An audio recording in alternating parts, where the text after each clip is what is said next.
Isipin mo na lang ito, isang ordinaryong araw ang nagsimula para sa isang batang walang ibang iniisip kundi ang maglaro, pumasok sa paaralan at makasama ang kanyang pamilya.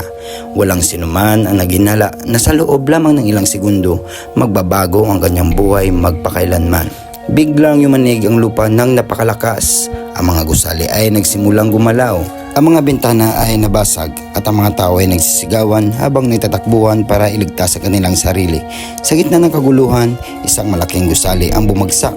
Sa loob nito ay naroon ang isang bata na hindi na nakalabas sa oras.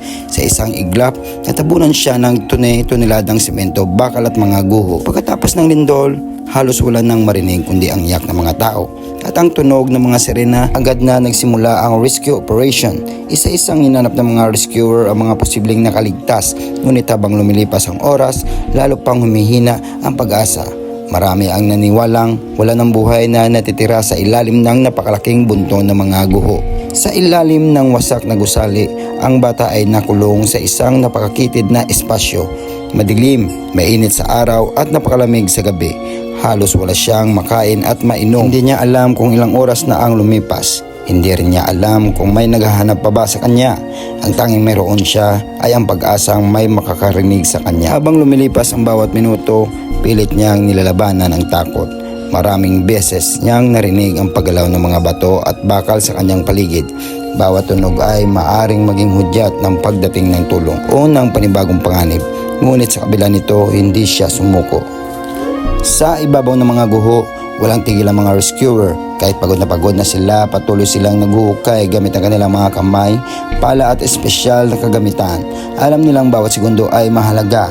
Alam nilang maaring may buhay pang naghihintay ng tulong sa ilalim. Lumipas ang isang araw, lumipas pa ang isa. Para sa marami, halos imposible nang may makaligtas sa ganoong sitwasyon. Ngunit may isang bagay na hindi kayang sugatin ng oras o ng siyensya, ang matinding kagustuhang mabuhay.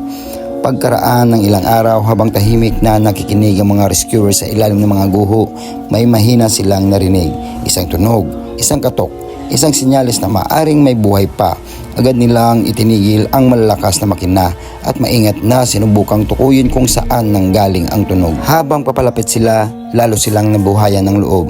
Totoo nga, may tao sa ilalim at nang maagawa sila ng maliit na butas sa pagitan ng mga semento at bakal, isang himala ang kanilang nasaksihan. Ang batang matagal na pinaniniwalaang wala ng pag-asa ay buhay pa. Hindi mapigilan ng mga rescuer ang kanilang emosyon. Ang ilan ay napaluwa, ang iba ay napasigaw sa tuwa matapos ang maingat na operasyon. Matagumpay nilang nailabas ang bata at nang makita siya ng kanyang pamilya, nagyakapan sila habang umiiyak sa saya. Ang akala nilang imposible ay naging realidad. Ang kwentong ito ay mabilis na kumalat sa buong mundo. Maraming tao ang namangha kung paano nakaligtas ang isang bata sa ilalim ng napakalaking bunto ng mga guho sa loob ng ilang araw. Para sa iba, isa itong himala. Para naman sa iba, isa itong patunay ng hindi matatawarang tibay ng tao kapag umaharap sa matinding pagsubok. Kung na-inspire ka sa kwentong ito, huwag kalimutang i-like, i-share at i-follow ang page para sa mas marami pang totoong kwento ng mga taong nakaligtas sa mga sitwasyong halos imposible nang malampasan.